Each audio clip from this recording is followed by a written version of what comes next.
Cita dari ibu pokoknya kamu harus sekolah yang tinggi. Saya hidup dari beasiswa satu ke beasiswa yang lain gitu. Pernah merasa capek nggak, Dok? Keluarga ini salah satu support system yang Luar biasa terbaik ya, Dok. ya. Misalnya hal yang urgent itu terbentur dengan birokrasi. Salah satu pesan dari guru saya itu punya kewajiban untuk bisa memfollow up kondisinya gitu. Apa yang bisa kita bantu. Saya itu sering memberikan nomor HP pribadi saya itu ke keluarga pasien gitu. Jadi ya, harapan atau cita-cita ini penting karena tanpa harapan kita nggak punya energi atau semangat.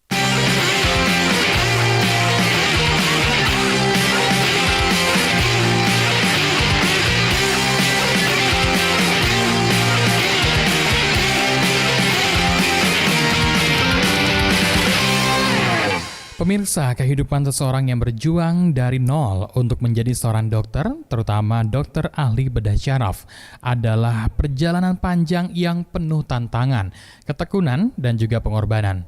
Setiap langkahnya memerlukan komitmen yang luar biasa, baik dari segi waktu, tenaga, maupun mental.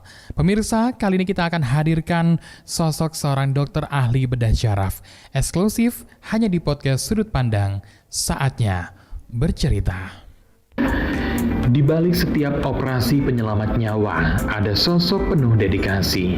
Inilah Dr. Ahmad Kurniawan, spesialis bedah saraf yang mengabdikan diri untuk dunia medis di Rumah Sakit Perkebunan Jember Klinik. Dengan impiannya, ia menempuh pendidikan dengan tekad yang kuat. Ia berhasil menjadi penerima beasiswa LPDP. Tak hanya di ruang operasi, Dr. Ahmad juga aktif berbagi ilmu dalam berbagai seminar dan pelatihan.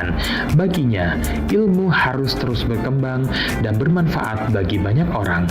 Moto hidupnya, kerja keras, tanggung jawab, dan kontribusi menjadi prinsip yang membimbing langkahnya dari ruang operasi hingga momen kecil di mana ia menginspirasi pasien untuk tetap berjuang. Ingin tahu kisah selengkapnya? Di podcast Sudut Pandang, saatnya bercerita. Baik pemirsa, kembali lagi bersama saya Vidi, dan kali ini kita sudah hadirkan untuk narasumber kita di podcast Sudut Pandang kali ini, yakni kita sapaan akrabnya adalah Dr. Aka. Baik, apa kabar dokter? Baik Mas Vidi. Oke, luar biasa sekali ya dok ya. Dokter, kalau kita lihat biografi sendiri, dokter sendiri ini kelahiran mana dok? Saya dulu lahir di Jayapura. Oh Jayapura ya dok, luar biasa. Jayapura. Sampai di Jember? Di Jember sekitar awal 2022. 2022. Oke, kalau kita flashback dari kelahiran di Jayapura, kenapa akhirnya sampai di Jember, Dok? Iya, karena cukup jauh ya geografinya. Betul, ini kan panjang banget ya, Dok ya. Iya, betul. Jadi kalau mungkin kita bisa sedikit flashback, dulu saya menjalani masa kecil saya itu di Jayapura karena kebetulan bapak saya dulu kerja di sana. Oh, baik. Gitu. Jadi saya di sana dari mulai kecil sampai dengan kira-kira kelas 5 SD. Kemudian kelas 5 SD saya pulang dengan orang tua ke Jawa. Berarti aslinya orang tua adalah asli Jawa ya? Iya, dari kota Tulungagung. Cuman merantau ke Papua Jayapura. ya, Oke. Jayapura. Waktu itu profesi orang tua sendiri apa dok? Kok bisa swasta waktu itu kerja di proyek gitu di di Jayapura sana gitu. Baik. Oke, yang akhirnya waktu itu pulanglah ke Jawa. Pulang ke Jawa, ke Tulungagung, ya, kemudian dari SD sampai dengan SMA di Tulungagung. Kemudian pada tahun 2017 itu yang punten dok, untuk yang di Tulungagung itu adalah bersama orang tua. Bersama orang tua ya. Berarti sudah lepas dari pekerjaan di Jayapura. Iya, lepas dari pekerjaan di Jayapura. Kemudian 2017 saya melanjutkan S1 di FK UNER sampai dengan lulus tahun 2013 akhir. Kemudian saya pergi untuk bekerja di Maluku. Internship dulu, pengabdian istilahnya. Betul. Dokter internship di Sumeneb selama 1 tahun, 2013 sampai dengan 2014. Kemudian 2014 sampai 2016 saya PTT di Maluku sebagai dokter PTT di Pulau Seram. Kemudian 2017 16 sampai dengan akhir 2021 dan awal 2022 itu saya melanjutkan pendidikan spesialis bedah saraf di UNER gitu. Di UNER seperti Iya. itu. Dan kenapa dok dari banyaknya perkuliahan waktu itu untuk bidang akhirnya memilih menjadi dokter? Iya, salah satu yang mendasari saya kenapa mengambil bedah saraf karena memang dokter bedah saraf ini di Indonesia belum terlalu banyak ya. Waktu saat itu saya memutuskan ya. Betul. Dan juga yang salah satu yang mendasari saya waktu itu kenapa saya ngambil bedah saraf, salah satunya dulu pengalaman saya itu pernah menjadi dokter internship jaga IGD di Rumah Sakit Dr. Muhammad Anwar di Sumeneb. Ya, saat itu kita pernah dalam satu kasus itu kita menghadapi kecelakaan yang korbannya itu banyak gitu. Beruntun Jadi nih, dok. iya, kecelakaan masalah gitu. Jadi waktu itu ada kasus ada orang-orang yang pulang setelah melihat acara karapan sapi di Sumeneb, naik pickup, ya, di belakang gitu ada banyak orang, kemudian pickupnya itu guling atau terbalik. Oh, baik dok. Kemudian ada banyak pasien yang nggak sadar dan sebagainya. Dan itu dari banyak ya mulai- dok berarti ya? Iya, waktu itu dari mulai yang gegar otak ringan sampai dengan gegar otak berat atau bahkan sampai di IGD itu pasiennya meninggal. Gitu. Dan kita dengan segala keterbatasan saat itu karena waktu itu di Sumeneb juga belum ada dokter bedah saraf. Ya, kita hanya bisa memberikan pertolongan yang semampu kita gitu. Padahal kan kasus bedah saraf itu terutama kasus trauma yang dimana dia dengan kondisi penyakit yang cukup berat itu membutuhkan penanganan yang cukup cepat. Seperti itu. Ya, itu yang saat ini mendasari saya ternyata bedah saraf ini memang masih sangat diperlukan. Betul. Terutama di daerah yang masih Terpencil belum ada gitu dokter ya. bedah saraf ya.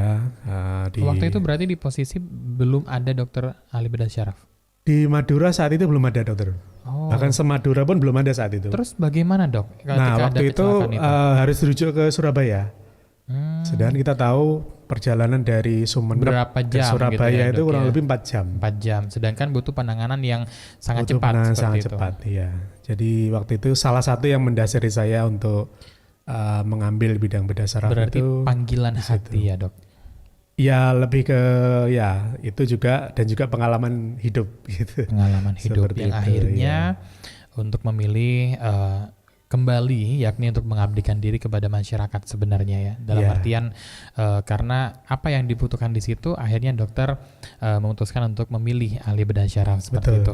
Betul, Dok, seperti berbicara tadi di tayangan adalah dokter sempat menjadi mahasiswa terpilih beasiswa LPDP. Iya. Itu bagaimana dok? Jadi sejak dulu saya ingin memang melanjutkan ke bidang spesialisasi setelah saya menjadi dokter umum ya. Waktu itu kenapa saya memilih juga bekerja di luar Jawa? Karena ketika kita bekerja di luar Jawa itu kita mempunyai satu nilai lebih kalau kita mau Iya dok. mengambil satu bidang spesialisasi karena Betul. ini pernah mengabdi di luar Jawa seperti itu. Kemudian saya waktu itu berpikir karena ketika kita menjalani satu pendidikan spesialis itu kan perlu waktu yang cukup lama ya. Jadi pendidikan bedah saraf itu kurang lebih ditempuh selama 11 semester.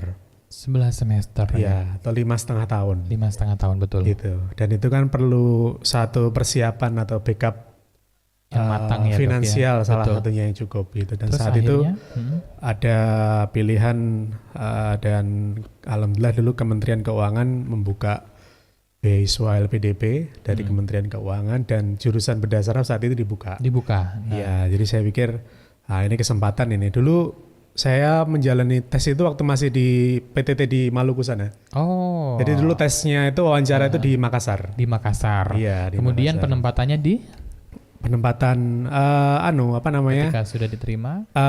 ketika sudah diterima saat itu kita hanya cukup untuk bekerja di Indonesia aja. Oh, gitu. Jadi artinya kembali mengabdi di Indonesia pun sama juga ketika ada awardee yang mendapatkan beasiswa di luar negeri, mereka juga harus punya kewajiban untuk Untuk kembali ke Indonesia seperti itu. Ya, seperti itu. Dok, kalau misalnya dari biografi, pernah nggak sih dok mengalami keterbatasan dalam biaya sekolah?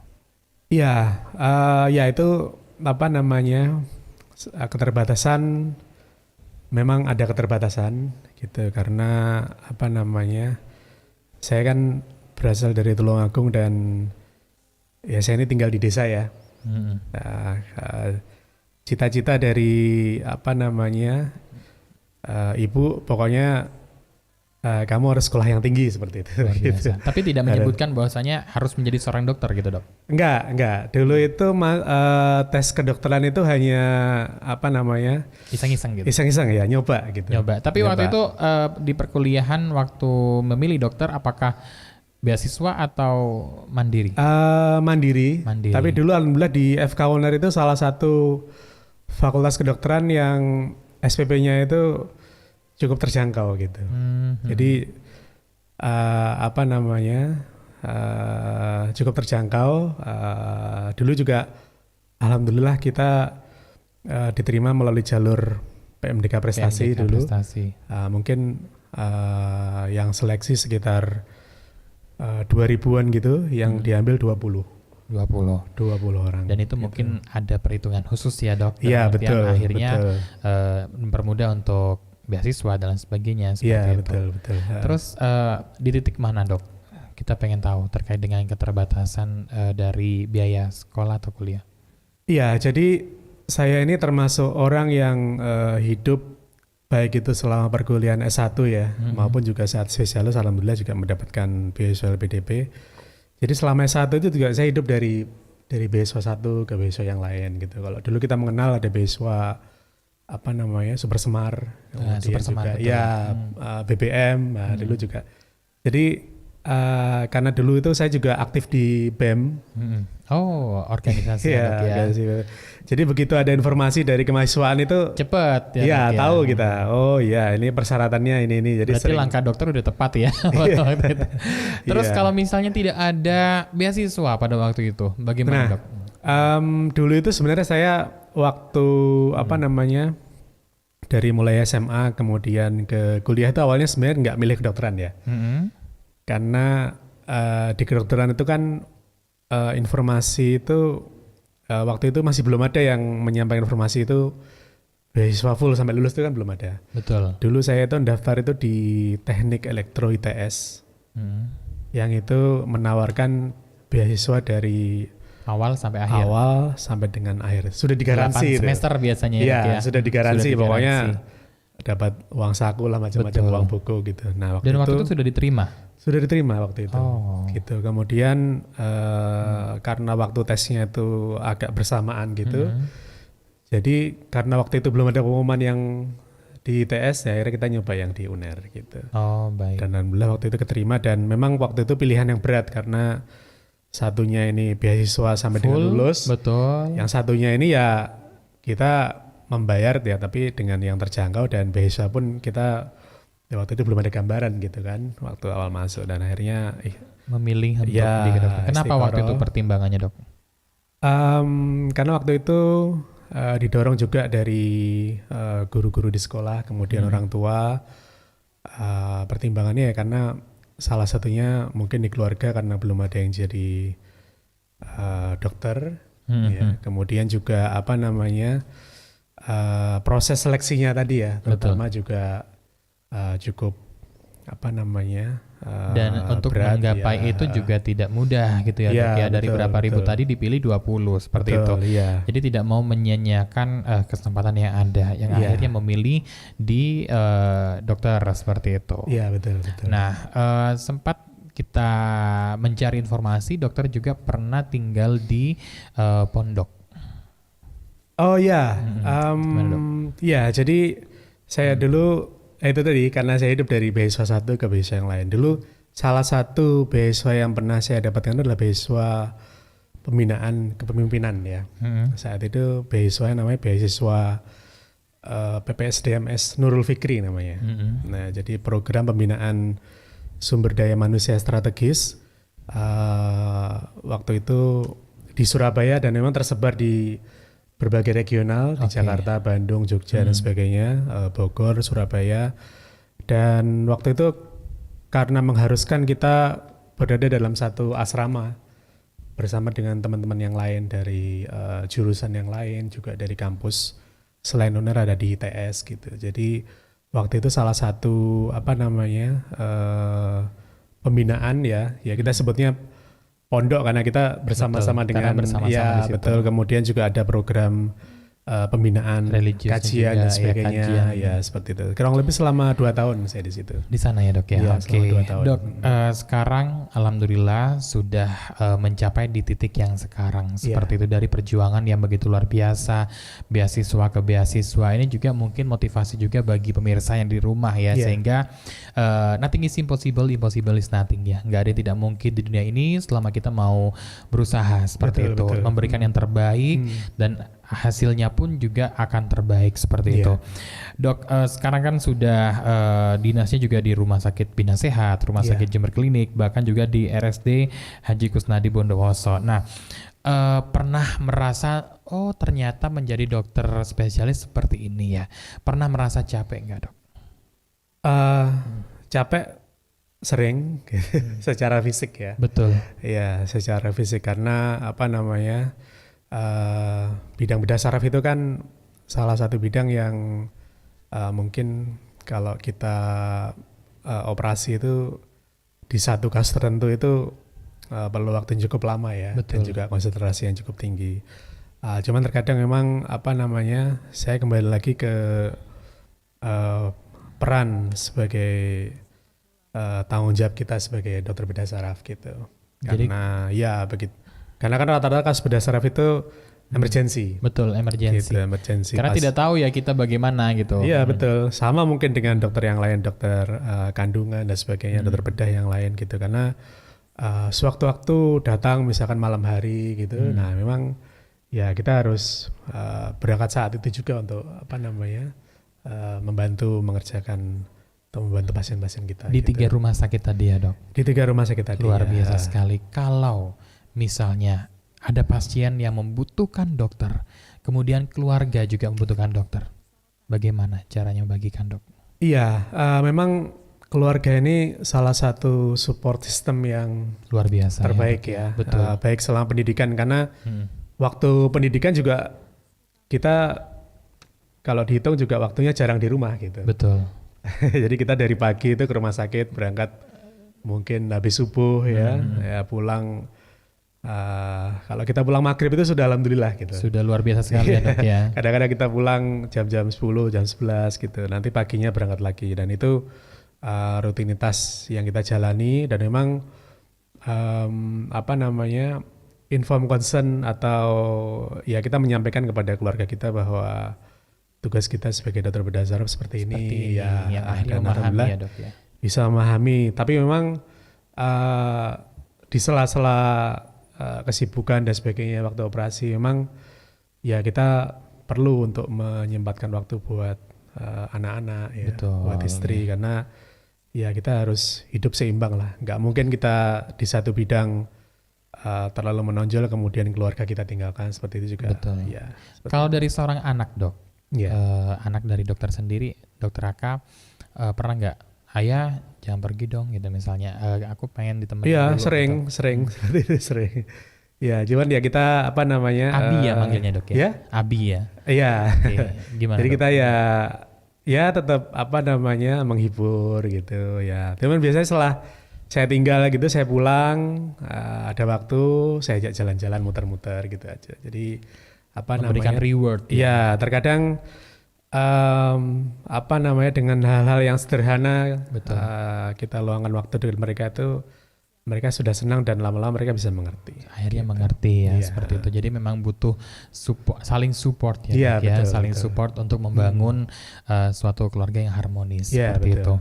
Dokter, pernah nggak dok meng-cancel acara atau acara yang mungkin tidak urgent ya, seperti halnya operasi dan lain sebagainya, tapi untuk keluarga, untuk anak misalnya saat rapotan dan lain sebagainya, itu kan butuh momen-momen yang menurut kita biasa, namun bagi anak itu adalah memorable banget gitu. Iya, Alhamdulillah saya setelah lulus ini ya, itu sebagian besar bisa menyempatkan waktu saya kalau misalkan pada momen-momen penting ya, Momen-momen saat penting, itu betul. rapotan Tidak gitu, daily ya dok ya. Iya, dan alhamdulillah di saat momen penting itu pas tidak ada operasi gitu. Jadi waktunya pas gitu. Kalaupun ada mungkin masih bisa kita manage waktunya. Setelah itu kan kita ngambil rapat itu kan juga Nggak terlalu lama ya, juga nggak terlalu lama seperti gitu. itu. Jadi itu hanya masalah manajerial waktu manajerial waktu saja seperti itu. Iya. Dok, dari banyaknya ilmu, kenapa akhirnya memilih spesialis dokter ahli bedah syaraf seperti itu? Selain dari karena tadi melihat dari urgent pengalaman seperti itu, apakah ada benar-benar goalnya ini? Gitu? Iya. Jadi dulu waktu saya dokter muda juga sering menjumpai kasus-kasus bedah syaraf, dan dalam bayangan saya waktu itu pernah saya menemui kasus bahwa pasien itu datang dengan tidak sadar, kasus kecelakaan seperti itu, kemudian dikerjakan operasi, kemudian setelah operasi itu ya selang berapa jam gitu pasien itu langsung sadar gitu. Dan itu yang menurut saya sesuatu yang luar biasa ya, seperti seperti magic gitu. Betul. Ya padahal itu memang kalau dikerjakan baik hasilnya baik gitu. Jadi salah satu yang mendasari saya seperti itu gitu. Jadi banyak kita menemui pasien-pasien yang dengan kasus trauma, kemudian tumor otak, kemudian stroke ya. Ya beberapa kasus yang kita kerjakan alhamdulillah mungkin hasilnya baik pasca operasi, dan itu memberikan rasa bahagia gitu ya, karena bukan karena kita bisa menyembuhkan orang itu, tapi kita menjadi perantara dalam melalui proses, melalui perantara dokter yang ya. akhirnya bisa untuk memberikan kesembuhan untuk pasien tersebut ya dok ya, seperti itu. Karena mungkin pada beberapa pasien ya dia sebagai tulang punggung keluarga ya. Betul. Yang diharapkan untuk anak bisa dan istrinya gitu. kembali ya dok. Betul. Kadang-kadang pasca trauma gitu dia mengalami satu kelumpuhan dan sebagainya, tidak bisa bekerja dan sebagainya. Tapi ya kita terus bisa memberikan semangat dengan fisioterapi, latihan. Akhirnya dia bisa quality of life-nya bisa kembali baik ya. Betul. Dia bisa bekerja untuk kebutuhan keluarganya seperti itu. Betul. Gitu. Dok, bedah syaraf ini kan adalah hal yang urgent. Ya. Kalau misalnya hal yang urgent itu terbentur dengan birokrasi, itu bagaimana? Pernah menjumpai nggak dok? Dalam artian sebenarnya dokter ingin sekali, ya udah deh pokoknya sembuh dulu atau pokoknya teratasi dulu. Yeah. Namun kembali lagi karena memang rumah sakit bukan punya kita ya dok ya, juga punya SOP masing-masing dan sebagainya. Itu akhirnya terbentur dengan birokrasi, itu bagaimana dok? Terkadang kita yang sering itu terkendala dengan fasilitas ya. Fasilitas karena yang kan kurang berarti ya. Belum merata belum aja. Ada mungkin belum ya, merata belum ya. merata. Jadi mungkin fasilitas yang kita miliki di Jember mungkin berbeda dengan di daerah sekitar gitu ya, atau di kota-kota besar gitu. Nah, jadi beberapa kasus yang katakanlah saya di Bondowoso, di Kusnadi, katakanlah pasien-pasien tumor otak yang memerlukan fasilitas berupa mikroskop ya. Kemudian peralatan-peralatan canggih yang lain seperti intraoperatif monitoring yang hanya ada di Jember. Nah itu kadang-kadang keluarga pasien tuh minta, saya di Bondowoso aja dok, karena kalau ke Jember jauh biaya dan sebagainya gitu kan. Karena kan kalau mereka ke Jember kan harus dengan keluarga dan sebagainya, perlu biaya, perlu transport. Banyak yang dipertimbangkan ya dok, betul. Kadang-kadang mungkin agak sedikit berpikirnya di situ gitu. Betul. Kalau perihal pembiayaan dan sebagainya, alhamdulillah selama ini lancar. Cuman yang kita kadang-kadang terkendala karena fasilitas untuk mengerjakan bedah syaraf, kemudian kadang-kadang ICU kita itu juga terbatas gitu, kita perlu merujuk. Nah, terkadang yang membuat agak sedikit berpikir itu di situ gitu. Betul. Menghadapi pasien dengan segala macam kekuasaan Allah ya dok ya, kuasa Tuhan seperti itu, yang kecelakaan, ada yang tumor dan lain sebagainya seperti itu. Yang ada, kita kan nggak pernah tahu nih, yang ada di benak dokter itu sebenarnya apa sih dok? Gitu. Ketika menghadapi mereka yang harus kita bedah, kemudian bagaimana problemnya ini, kenapa kok bisa seperti ini, separah ini dan lain sebagainya. Sebenarnya yang ada di benak dari seorang dokter itu apa sih dok?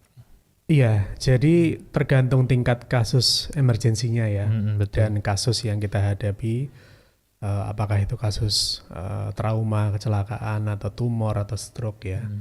Tentunya dengan kita melihat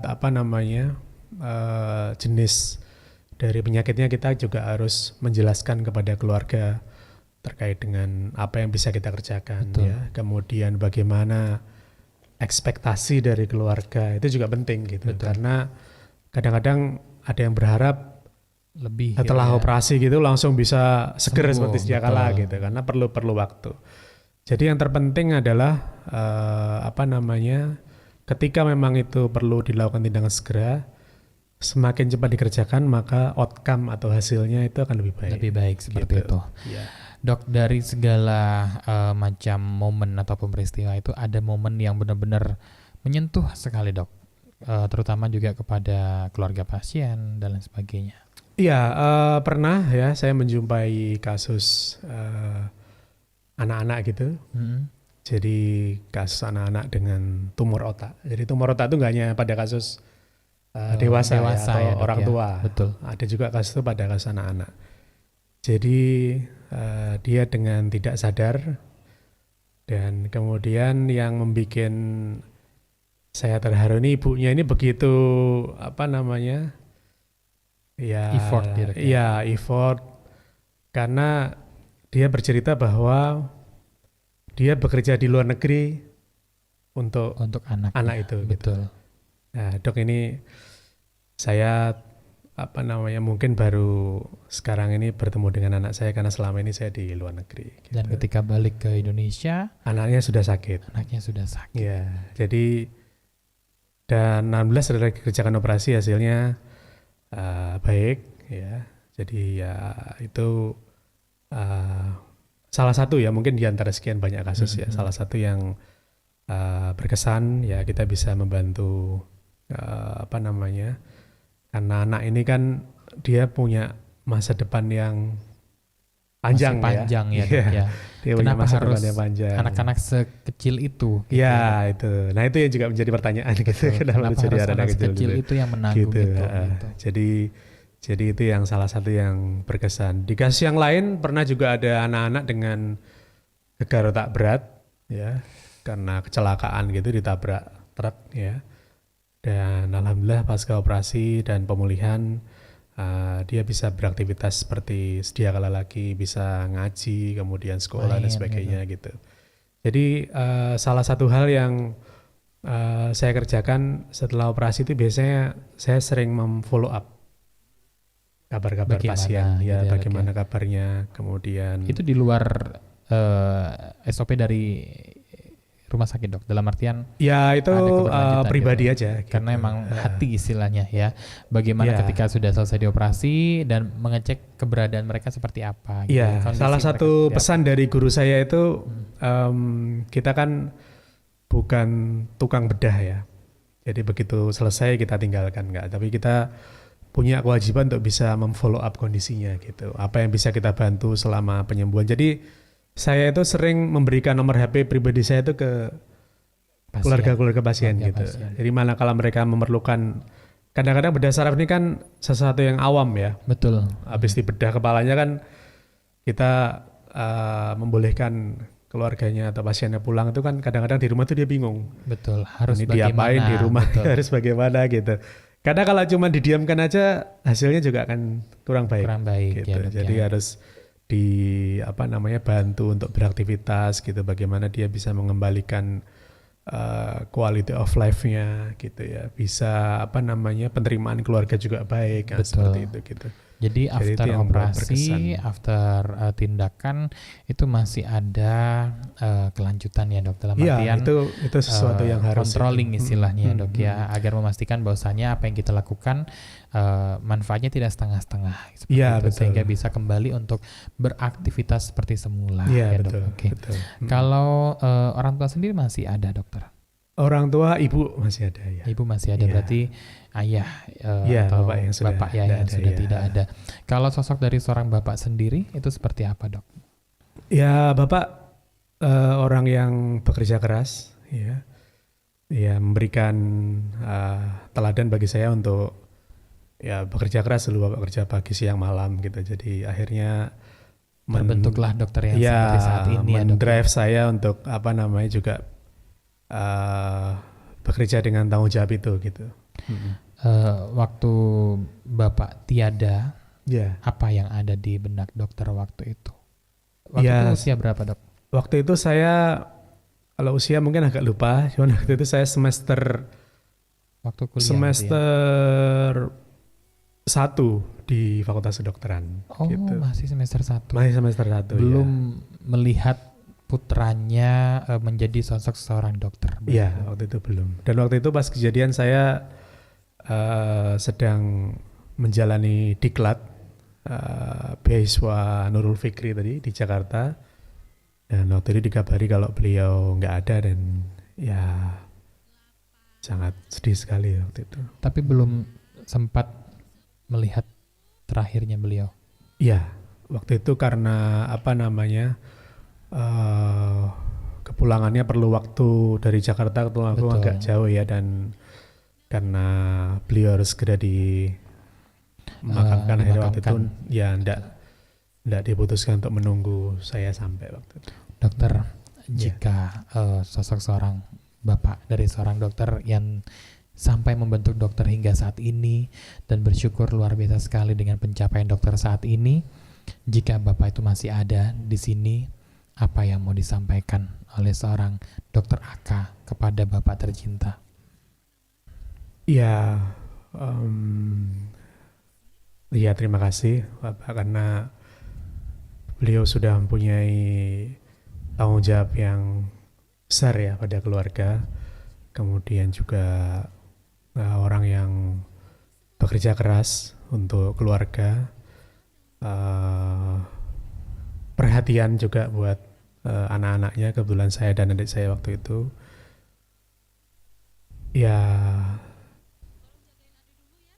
Ya terima kasih, seperti itu. Terima kasih yang begitu luar biasa untuk Bapak ya dari seorang dokter Aka.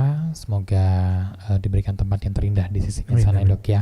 Dan memberikan senyuman yang indah untuk melihat putranya, cucunya sekarang dengan kesuksesan yang begitu luar biasa seperti itu. Dokter, terima kasih yang sudah mampir di podcast Sudut Pandang. Semoga selalu memberikan inspirasi bagi semuanya. Dan kita perlu ketahui bahwasanya Dr. Ahli Bedah Syaraf itu bukan tukang bedah ya dok ya. Namun kita memastikan juga bahwasanya dari apa yang kita perbuat nantinya bisa bermanfaat juga bagi orang lain seperti itu. Dokter, mungkin ada closing statement ataupun ada yang mau disampaikan kepada pemirsa yang ada di rumah terkait dengan kehidupan ini agar tetap bisa untuk memberikan selalu inspirasi. Iya, pesan saya dalam menjalani kehidupan tadi mungkin ya Mas ya, itu jangan pernah kehilangan 3 hal dalam hidup kita. Yaitu yang pertama adalah harapan. Ya.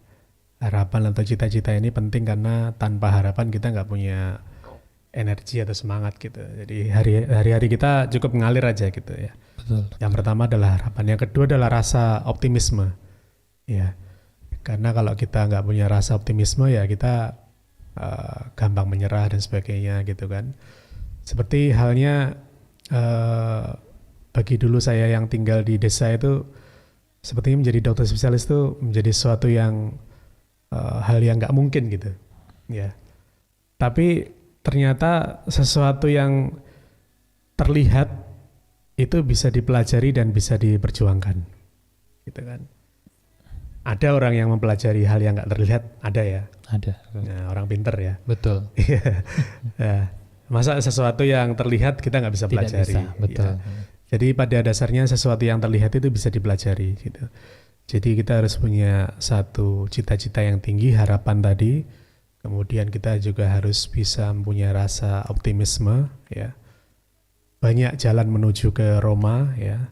Sama dengan halnya banyak jalan menuju ke Surabaya. Betul. Kita mau lewat Lumajang, mau lewat Bondowoso dan sebagainya. Banyak jalan, naik kereta, naik bis, naik motor ya. Tinggal kita memilihnya melalui jalur mana. Iya betul. Pada intinya kita akan sampai kan, walaupun dengan kecepatan yang berbeda.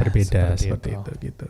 Yang terakhir adalah jangan pernah kehilangan rasa syukur atau bahagia gitu. Karena di satu momen mungkin barangkali cukup berat masalah yang kita hadapi, yakinlah bahwa pertolongan itu selalu ada dan ada orang lain yang mungkin masalah lebih berat daripada kita gitu. Baik. Jadi 3 hal itu. 3 hal itu yang perlu kita lakukan di dunia ini ya dok ya, agar kita bisa menghadapi hidup ini dengan penuh semangat pastinya dan selalu memberikan inspirasi bagi orang lain juga. Betul. Terima kasih dokter. Sampai jumpa di lain kesempatan, dan pemirsa terima kasih untuk Anda yang sudah nonton podcast Sudut Pandang. Jangan lupa untuk nonton podcast Sudut Pandang hanya di channel YouTube RRI Jember. Sudut Pandang, saatnya bercerita. Wassalamualaikum warahmatullahi wabarakatuh.